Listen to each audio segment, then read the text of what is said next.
Hello dear students, we are going to learn a new topic. Our topic of discussion is environmental factors. What are the environmental factors that affect the organisms or living organisms? And then we are going to discuss about major abiotic factor. First factor, that is temperature.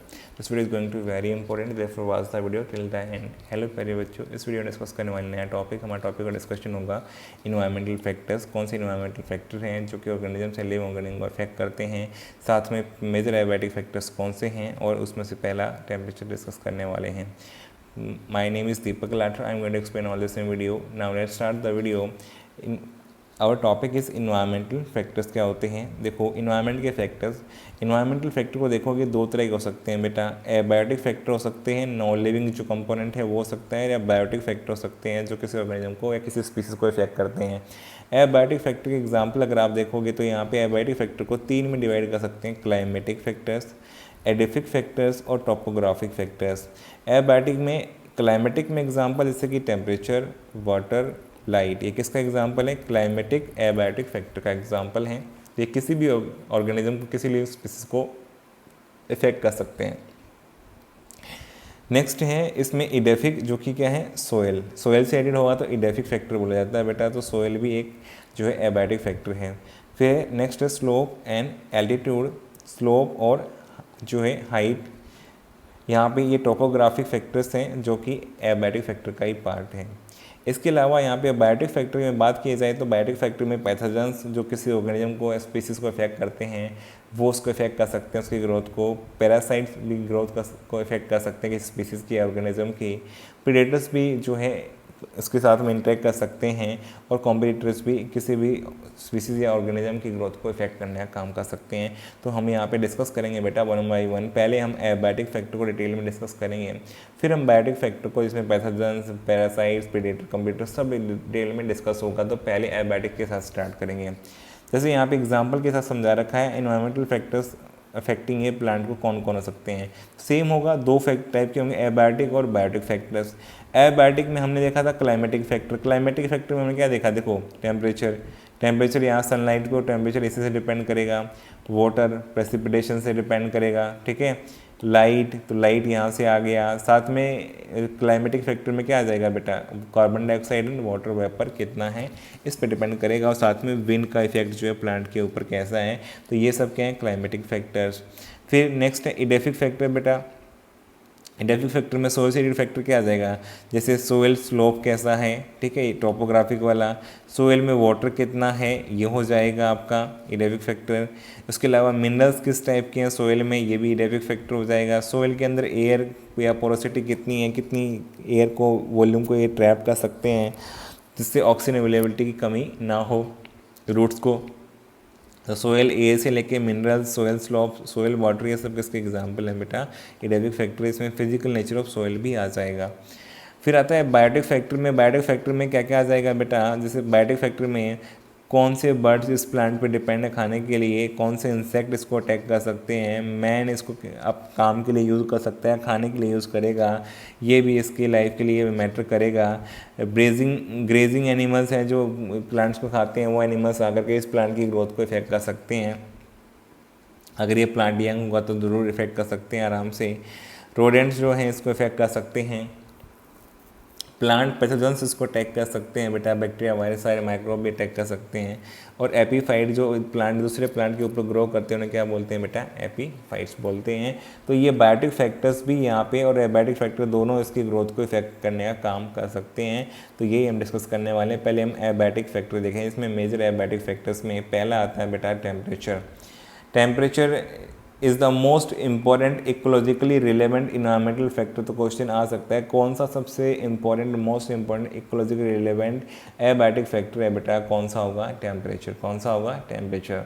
Temperature को समझने के लिए हमने देखो यहाँ पे एक globe बनाया है। ग्लोब के ऊपर जो है हम देख रहे हैं, ग्लोब में दो रीजन डिफाइन किए हैं, एक तो इक्वेटर हैं और दो पोल्स हैं, नॉर्थ एंड साउथ पोल। तो यहाँ पे टेम्परेचर जनरली क्या होता है बेटा? जब आप इक्वेटर की तरफ आते हैं टेम्परेचर बढ़ता है, इक्वेटर के आसपास आएंगे तो टेम्परेचर 50 डिग्री तक हो सकता है, उससे ज़्यादा हो सकता है। आप पोल की तरफ जाएंगे टेम्परेचर क्या हो जाएगा बेटा? 0 डिग्री से कम हो जाता है। तो टेम्परेचर हमेशा पोल से इक्वेटर की तरफ आने पर बढ़ जाता है, हमेशा नॉर्थ या साउथ पोल से इक्वेटर की तरफ आएंगे टेम्परेचर बढ़ जाएगा, और इक्वेटर से आप पोल की तरफ गए टेम्परेचर डिक्रीज हो जाएगा, कम हो जाएगा। तो यहाँ पे पोल से इक्वेटर की तरफ जाते हैं तो टेम्परेचर बढ़ता है बेटा, और इक्वेटर से पोल की तरफ जाते हैं टेम्परेचर घट जाता है। तो यहाँ अलग अलग रीजन में डिफाइन करके आपको दिखाया है कि यहाँ पे ये ट्रॉपिक वाला रीजन है, फिर टेम्परेट है, फिर पोल के आसपास वाला रीजन है। तो दोनों तरफ मैंने आपको दिखाया है। सेम यहाँ पे कंडीशन क्या होती है, प्लेन एरिया से माउंटेन की तरफ जो जाएंगे टेम्परेचर कम हो जाएगा, माउंटेन टॉप से नीचे की तरफ आएंगे टेम्परेचर बढ़ जाएगा। तो प्लेन एरिया की तरफ आएंगे माउंटेन टॉप से तो टेम्परेचर क्या हो जाएगा बेटा, बढ़ जाएगा, इंक्रीज हो जाएगा। माउंटेन टॉप्स की पहाड़ों की तरफ जाओगे आपको पता है लोग गर्मी में पहाड़ों पे क्यों जाते हैं, क्योंकि वहाँ पे ठंड होती है, इसलिए जो है गर्मी से राहत लेने के लिए लोग माउंटेन टॉप्स पे जाते हैं। जब विंटर ज़्यादा होती है तो लोग किस तरफ ज़्यादा आते हैं, प्लेन की तरफ आ जाते हैं, क्योंकि प्लेन एरिया में ठंड कम होती है as compare to mountain tops. तो इसलिए जो है यहाँ पे टेम्परेचर वेरिएशन सबसे ज़्यादा देखने को मिलती है पूरे ग्लोब के ऊपर, अर्थ के ऊपर, प्लेनेट के ऊपर। और सबसे इम्पोर्टेंट इकोलॉजिकल रिलेवेंट फैक्टर यही यहाँ पे बताया गया है। इसलिए तो यहाँ पे एडेप्टेशन अलग स्पीसीज़ की अलग अलग टेम्परेचर टॉलरेंस के अकॉर्डिंग यहाँ पे देखी गई है।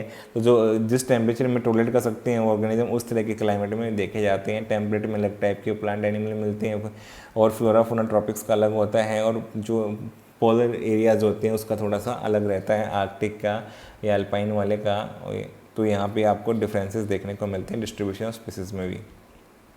जैसे डीप सी हाइड्रोथर्मल वेंट में देखोगे ना, थर्मल स्प्रिंग्स में टेम्परेचर 100 डिग्री सेल्सियस से भी ज़्यादा रहता है बेटा। कितना, 100 डिग्री सेल्सियस से भी ज़्यादा होता है। ऐसी जगह भी है जहाँ पे टेम्परेचर इतना हाई और वहाँ पे लिविंग ऑर्गेनिज्म भी सर्वाइव करते हैं। अब टेम्परेचर का इंपॉर्टेंस क्या है बेटा, देखो जैसे मैंगो ट्री जो है आपको कभी भी जो है do not can not grow in the temperate countries में। जर्मनी कनाडा में सोचो कि आप यहाँ से उसका सीड ले जाओ और वहाँ लगा दो, वहाँ पे जो है मैंगो ग्रो करके मैंगो खाएंगे, तो ऐसा पॉसिबल नहीं है, क्योंकि ये मैंगो ट्री जो है कभी भी टेम्परेट रीजन में ग्रो नहीं करते, ये ट्रॉपिकल रीजन में ही ग्रो करते हैं। तो यहाँ पे टेम्परेचर का सबसे इंपॉर्टेंट रोल है इनके ट्रॉपिकल रीजन में ग्रो करने का और टेम्परेट में ग्रो नहीं कर पाने का। स्नो लेपर्ड भी आपको केरला फॉरेस्ट में नहीं मिलेगा बेटा। केरला फॉरेस्ट में क्यों नहीं मिलेगा, क्योंकि स्नो लेपर्ड को चाहिए टेम्परेचर लो, वहाँ पे टेम्परेचर हाई रहता है हमेशा, इसलिए वो उसमें अडेप्ट नहीं कर पाएंगे। तो स्नो लेपर्ड जो है बेटा केरला फॉरेस्ट में मिलने के चांसेस नहीं है। ट्यूना फिश जो होती है, ट्यूना फिश भी क्या होती है बेटा, ये ट्रॉपिकल रीजन में हाई टेम्परेचर में रहती है, तो are rarely caught beyond tropical latitude in the ocean में देखोगे तो ऐसे जगह जहाँ ट्रॉपिकल रीजन खत्म हो गया उसके बाद ट्यूना फिश आपको रेयरली मिलेगी, मतलब बहुत कम मिलेगी। इन सब एडेप्टेशंस के पीछे बेटा कौन इंपॉर्टेंट है, सिग्निफिकेंस ऑफ टेम्परेचर इन सब के पीछे। तो अगर आपसे वाइवा में पूछ लिया जाए कि मैंगो ट्री को हम टेम्परेट रीजन में ग्रो क्यों नहीं कर सकते, क्योंकि जो एंजाइम्स होंगे, इनकी काइनेटिक्स होगी, एंजाइम के एंजाइम काम नहीं करेंगे, तो एंजाइम काम नहीं करेंगे, मेटाबॉलिज्म नहीं चलेगा, मेटाबॉलिज्म नहीं चलेगा, फिजियोलॉजिकल एक्टिविटी रुक जाएगी, तो ऑर्गेनिज्म या जो यहाँ इनकी सेल्स होती हैं वो सर्वाइव नहीं कर पाएंगी बेटा इस तरह से टेम्परेचर चेंज होने पे। स्नो लेपर्ड को कहोगे, स्नो लेपर्ड में सेम होगा कि यहाँ पे काइनेटिक्स ऑफ एंजाइम इफेक्ट होगी, इसके कारण मेटाबॉलिक एक्टिविटी चेंज होगी और फिजियोलॉजिकल फंक्शंस उस ऑर्गेनिज्म के बदल जाएंगे, और ये स्नो लेपर्ड केरला के इन्वायरमेंट में क्लाइमेटिक कंडीशन में जो है ग्रो नहीं कर पाएगा या अपने आप को सर्वाइव नहीं करा पाएगा। ट्यूना फिश के साथ भी ऐसा ही कुछ होता है बेटा। तो यहाँ पे सबसे इंपॉर्टेंट क्या है, इनके एडेप्टेशन में टेम्परेचर का बहुत इंपॉर्टेंट रोल है। तो यदि affect the kinetics of enzyme को इफेक्ट करता है। आपको पता है टेम्परेचर ऑप्टिमम टेम्परेचर होगा तो मैक्सिमम जो है काम करते हैं एंजाइम, ऑप्टिमम टेम्परेचर से थोड़ा चेंज कर दोगे तो उनकी एफिशिएंसी कम होना शुरू हो जाती है। तो मेटाबॉलिक एक्टिविटी इफेक्ट हो जाएगी, क्योंकि एंजाइम किसको कंट्रोल करते हैं, मेटाबॉलिज्म को। मेटाबॉलिक एक्टिविटी यहाँ पे चेंज होगी और साथ में क्या होगा, फिजियोलॉजिकल फंक्शन भी उस ऑर्गेनिज्म का बदल जाएगा, तो वो ऑर्गेनिज्म की सेल्स काम नहीं करेंगी तो ऑर्गेनिज्म सर्वाइव कैसे करेगा ऐसी कंडीशंस में। तो यहाँ पे इनकी एडेप्टेशन जो इस तरह की है वो किसकी वजह से, टेम्परेचर की वजह से। फिर आता है बेटा ऑर्गेनिज्म जो है on the basis of thermal tolerance, दो टाइप के हो सकते हैं जो जिस तरह टेम्परेचर को टॉलरेट कर सकते हैं उसके बेसिस पे। एक है यूरी थर्मल और दूसरा है स्टेनो। यूरी का मतलब होता है वाइड और स्टेनो का मतलब होता है नैरो बेटा। तो जो वाइड टेम्परेचर को टॉलरेट कर पाएंगे they are called as eurythermal, जो नैरो को टॉलरेट कर पाएंगे they are called as stenothermal. तो दो टाइप के हो गए आपको, यूरी और स्टेनो। यूरी का मतलब वाइड, स्टेनो का मतलब नैरो। तो डेफिनेशन में लिखी हुई है, यूरी थर्मल का मतलब क्या, organism which can tolerate and thrive in a wide range of temperature, जो कि टॉलरेट भी कर सकते हैं और ग्रो भी कर सकते हैं। ठीक है, नॉट ओनली थ्राइव ही नहीं करेंगे, उसमें ग्रो भी कर सकते हैं। तो यहाँ पे जो है टॉलरेट करने के साथ थ्राइव करेंगे वाइड रेंज ऑफ टेम्परेचर ऐसे ऑर्गेनिज्म क्या कहलाएंगे, यूरीथर्मल। जैसे कि most of mammals and birds इसी में आते हैं। तो मैमल्स और बर्ड्स की बहुत सारी एनर्जी अपने टेम्परेचर को मेंटेन करने में एक्सट्रीम कंडीशंस में चली जाती है, जब वेदर उनके फेवरेबल नहीं होता है उस टाइम पे। क्या जैसे एक्सट्रीम विंटर आ गई तो विंटर में बहुत सारे टेम्परेचर मेंटेन करने की एनर्जी लगानी पड़ती है, ऐसे ही समर में भी होता है। तो इसलिए मोस्ट ऑफ मैमल जो है, बर्ड जो एग्जाम्पल किसका है, यूरीथर्मल का है। स्टेनोथर्मल में क्या आएगा, organism which can not tolerate wide range and are restricted to narrow range of temperature, जो कि वाइड रेंज ऑफ टेम्परेचर को टॉलरेट नहीं करते हैं, कि narrow range of temperature condition में ही रहते हैं, वहीं पे सर्वाइव करते हैं। तो ऐसे ऑर्गेनिज्म क्या कहलाएंगे, स्टेनोथर्मल कहलाएंगे। एग्जाम्पल जैसे पोलर बियर्स हो गया, पोलर बियर्स को हमेशा ठंड चाहिए तो वो उसी में ही रहते हैं, कभी दूसरे इलाके में जाते ही नहीं, इसलिए। लेजर्ड्स हो गया, लेजर्ड्स भी बेटा इसलिए जो है पर्टिकुलर टेम्परेचर कंडीशन में ही सर्वाइव करती हैं। एबीज ये प्लांट है बेटा, एबीज प्लांट जो है ये भी आपको इनको पता है कि टेम्परेचर जो पर्टिकुलर चाहिए उसी टेम्परेचर पे ग्रो करते हैं। तो जिम्नोस्पर्म हो गया, जैसे जिम्नोस्पर्म को पर्टिकुलर टेम्परेचर चाहिए उसी पे ग्रो करते हैं। तो ये सारे स्टेनोथर्मल का एग्जाम्पल हैं बेटा।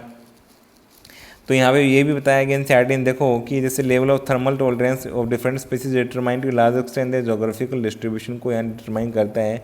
ये बेस्ट शूट करता है टेरिडोफाइट को। टेरिडोफाइट आपको जो है particular narrow range of condition में ही वर्ल्ड में अभी प्रेजेंट है अर्थ के ऊपर, क्योंकि उनको कूल एंड जो है कूल एंड डैम कंडीशन चाहिए। उनको कूल एंड डैम कंडीशन जहाँ मिलेंगी वहीं पे टेरिडोफाइट ग्रो कर सकते हैं बेटा।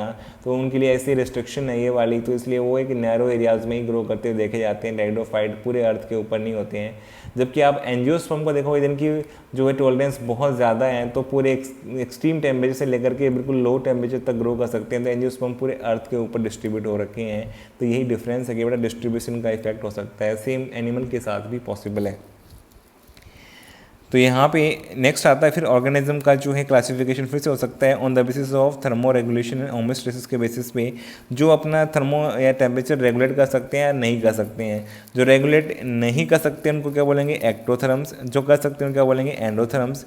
जो नहीं कर सकते एक्टोथर्म्स को पिक्लोथर्म्स भी बोला जाता है बेटा। और कोल्ड ब्लडेड भी इसलिए बोला जाता है कि टेम्परेचर कोल्ड हो गया सराउंडिंग का, तो इनका बॉडी टेम्परेचर भी कोल्ड हो जाएगा, तो इसलिए कैसे हो जाएंगे, कोल्ड ब्लडेड ऑर्गेनिज्म। जबकि एंडोथर्म्स क्या हैं, होम्योथर्म्स हैं, जो अपने इंटरनल टेम्परेचर को मेंटेन करके रखेंगे, फिजियोलॉजिकली एनर्जी लगाएंगे। और ये क्या कहलाएंगे, वार्म ब्लडेड। अगर बाहर का टेम्परेचर कोल्ड हो गया तो ये अपने अंदर के बॉडी टेम्परेचर को मेंटेन करेंगे। जैसे हमारा टेम्परेचर 37 हमारी बॉडी मेंटेन करती है, तो हम कैसे हैं, warm blooded organisms. We are called as homeotherms also या एंडोथर्म्स। तो डेफिनेशन देखते हैं ectotherms. Ectotherm organism whose body temperature tend to vary with the environment in which they live. तो जहाँ पे रहते हैं उसी के अकॉर्डिंग टेम्परेचर वेरिएशन आती है। जैसे आप एग्जांपल दे सकते हैं एक्टोथर्म्स में, आप पिक्लोथर्म या कोल्ड जैसे प्लांट्स का बॉडी टेम्परेचर मेंटेन नहीं हो पाता है, तो इन्वायरमेंट के अकॉर्डिंग चेंज होता है। फ्रॉग्स में भी या बहुत सारे एनिमल्स में ऐसा ही होता है, स्नैक्स में, तो ये भी अपने टेम्परेचर को मेंटेन नहीं कर पाते हैं। तो इसका टेम्परेचर जो होता है फ्रॉग्स का, स्नैक्स का, तो रेप्टाइल्स वगैरह का, तो इन सब का क्या होता है, अकॉर्डिंग टू इन्वायरमेंट चेंज होता है। तो इसलिए दे आर कॉल्ड एज एक्टोथर्म्स या पिक्लोथर्म्स या कोल्ड ब्लडेड ऑर्गेनिज्म। जबकि दूसरे कौन से हैं बेटा, एंडोथर्म्स, होम्योथर्म्स या warm blooded organism which regulate their internal body temperature को मेंटेन करते हैं, जैसे हम करते हैं बेटा अपना गर्मियों में भी और विंटर में भी। तो सर्दी में हमें ठंडा लग जाए, इसके लिए बॉडी टेम्परेचर हमें मेंटेन करके रखने के लिए बहुत सारी हीट जनरेट करनी पड़ती है। गर्मी में हीट निकलती है, बॉडी को कूल करने के लिए मैकेनिज्म अपनाना पड़ता है। तो इसलिए organism which regulate their internal body temperature by physiological means irrespective of the surrounding temperature जो होता है। तो इसलिए ज़्यादा गर्मी होने पे हमें बॉडी को ठंडा रखने की कोशिश करती है हमारी बॉडी, और जब विंटर आती है तो हमारी बॉडी को ठंडा रखने के लिए बहुत सारी हीट जनरेट करती है। तो इसलिए इंटरनल बॉडी टेम्परेचर जो फिजियोलॉजिकल मीन्स, तो हमारी बॉडी की मेटाबॉलिक एक्टिविटी बढ़ जाती है इसके अकॉर्डिंग। तो इसलिए जो है हम जैसे सीवियर कर देने, सीवरिंग होती है ना, विंटर में सीवर करते हैं, तो सीवरिंग होने से क्या होता है कि बेटा हीट जनरेट होती है बॉडी की सेल्स में, मैसेज आता है। तो मैमल्स और बर्ड किसका एग्जाम्पल है बेटा, मैमल और बर्ड्स जो कि यूरीथर्मल भी थे और साथ में क्या है, एंडोथर्म्स भी हैं, होम्योथर्म्स भी हैं। वार्म ब्लडेड ऑर्गेनिज्म का एग्जाम्पल क्या है, मैमल्स और बर्ड है। तो मैक्सिमम ऑर्गेनिज्म कैसे हैं बेटा, एंडोथर्म्स या एक्टोथर्म्स। एक्टोथर्म क्या है, एक्टोथर्म ज़्यादा है। प्लांट्स और बहुत सारे एनिमल कैसे हैं बेटा, एक्टोथर्म। एंडोथर्म्स बहुत ज़्यादा एनर्जी चाहिए, एक्सपेंड करनी पड़ती है, इसलिए ये ऑर्गेनिज्म कम है। होम्योस्टेसिस क्या होती है बेटा, होम्योथर्म पढ़ा हमने, the maintenance of constant internal body temperature in varying external environment condition is called as homeostasis. तो होम्योस्टेसिस क्या है, बाहर का इन्वायरमेंट कितना ही बदलता है लेकिन अपने अंदर के इंटरनल टेम्परेचर को जो ऑर्गेनिज्म मेंटेन कर सकते हैं उस कंडीशन को क्या बोलते हैं, होम्योस्टेसिस। और ऑर्गेनिज्म क्या बोलेंगे, होम्योथर्म्स। ठीक है, तो यहाँ पे होम्योस्टेसिस की वजह से ही हमारी बहुत सारी एनर्जी जो है टेम्परेचर मेंटेन करने में जाती है बॉडी का। इसी कंडीशन को मेंटेन करने को क्या बोलते हैं, होम्योस्टैसिस, टेम्परेचर को, इंटरनल बॉडी टेम्परेचर को मेंटेन कर देना। वेराइंग एक्सटर्नल इन्वायरमेंट के अंदर बात हो रही है। फिर एक लास्ट में बात आपको दिखा रहे कि समझा रखी है कि टेम्परेचर क्या हो रहा है बेटा, धीरे धीरे ट्रॉपिक्स का जो टेम्परेचर है वो तो टेम्परेट वाले एरिया की तरफ पुश हो रहा है, ठीक है। तो टेम्परेट एरिया में टेम्परेचर जो रहा करता, अब वो एरिया कम होता जा रहा है, तो ट्रॉपिक्स वाला एरिया बढ़ता जा रहा है जहाँ पे टेम्परेचर हाई होता है। सेम टेम्परेट वाला रीजन किस तरफ पुश हो रहा है बेटा, पोल्स की तरफ। किस तरफ हो रहा है, पुश पोल्स की तरफ। मतलब देखो यहाँ पे मैं आपको ग्राफ में दिखा सकता हूँ इस प्रकार से कि मान लो यहाँ तक ट्रॉपिक्स था, लेकिन अब हो सकता है यहाँ तक ट्रॉपिक्स हो गया हो। टेम्परेट यहाँ तक था, लेकिन कहाँ तक हो गया हो, यहाँ तक टेम्परेट वाला रीजन इफेक्ट जो है दिखाई दे रहा है। ये जो चेंजेज है ना बेटा, ये इतना हल्का हल्का शिफ्ट जो है यहाँ पे इनके अंदर क्लाइमेटिक शिफ्टिंग बोलते हैं इसको। तो ये क्लाइमेट शिफ्ट होने से क्या होगा, टेम्परेचर बदल रहा है। ट्रॉपिक्स का टेम्परेचर यहाँ तक जाएगा, टेम्परेट वाला यहाँ तक जाएगा, और यहाँ इसकी वजह से क्या होगा कि बेटा यहाँ पे ग्लोबल वार्मिंग, इसी को क्या बोलते हैं, ग्लोबल वार्मिंग। तो आपने अभी तक जो सुना ना global warming, increase in temperature, वो इंक्रीज इन टेम्परेचर एक्चुअल में यही होता है। ट्रॉपिक्स का टेम्परेचर जो बढ़ रहा है वो टेम्परेट की तरफ जा रहा है, टेम्परेट वाला टेम्परेचर पोल्स की तरफ बढ़ता जा रहा है। तो शिफ्टिंग ऑफ क्लाइमेट हो रही है, यहाँ पे शिफ्ट हो रहे हैं क्लाइमेट बेटा दूसरे के अंदर तरफ। इसको क्या बोलते हैं, ग्लोबल वार्मिंग या चेंज इन टेम्परेचर हो रहा है, इंक्रीज हो रहा है टेम्परेचर, इसलिए कह रहे हैं। तो इससे क्या होगी बेटा, पोल्स की तरफ जाएगा तो पोल्स के अंदर जो आइस है जो जमी हुई है वो पिघलना शुरू हो जाएगी, बहुत सारी आइस। और उससे क्या होगा कि जो पानी आएगा रिवर्स में, ओशंस का लेवल बदल जाएगा, और सी के अंदर पानी बढ़ेगा तो बेटा बहुत सारे एरियाज में क्या फ्लडिंग होगी, और साथ में क्या होगी, बहुत सारे जो फ्लड्स हैं उसकी वजह से एग्रीकल्चर वाले फील्ड्स ख़राब हो जाएंगे। तो इससे बहुत सारी चीज़ें बदल सकती हैं, स्कैसिटी हो सकती है बहुत सारी चीज़ों की। और आपको पता है फ्लड बहुत ही ज़्यादा ख़तरनाक चीज़ है। तो इसलिए जो शिफ्टिंग ऑफ क्लाइमेट है उसी को क्या बोलते हैं, ग्लोबल वार्मिंग का नाम दिया गया है। ऐसा ही सेम केस हुआ कि माउंटेन्स की टॉप पे जाओगे तो टेम्परेचर वहाँ आजकल जो है सर्दी कम हो रही है, और जो गर्मी के दिनों बढ़ रहे हैं ज़्यादा।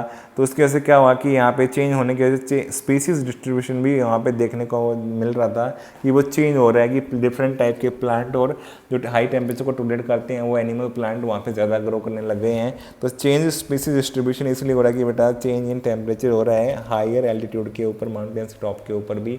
तो इसलिए जो है प्लांट या फ्लोरा या फोना के स्पीसीज़ में चेंज आ रहा है वहाँ के, तो टेम्परेचर उसके पीछे कहीं ना कहीं रीज़न है। तो हमने फर्स्ट मेजर एबायोटिक फैक्टर पढ़ा, साथ में हमने पढ़ा कि बेटा यहाँ पे इन्वायरमेंटल फैक्टर कौन से हैं। और आने वाले वीडियो में हम नेक्स्ट एबायोटिक फैक्टर के बारे में डिस्कस करेंगे। वाटर होगा, लाइट होगा, सॉइल होगा, तो उसमें वो डिस्कस होगा। तो मुझे उम्मीद है कि जितना इस वीडियो में डिस्कस किया हमने, सब बातें आपको समझ में आ गई होंगी। अगर आपको वीडियो पसंद आया, वीडियो अच्छा लगा तो वीडियो को लाइक करो, कमेंट करके बताओ, चैनल पर नए चैनल को सब्सक्राइब करो, अपने फ्रेंड्स के साथ शेयर करो। Thank you for watching the video.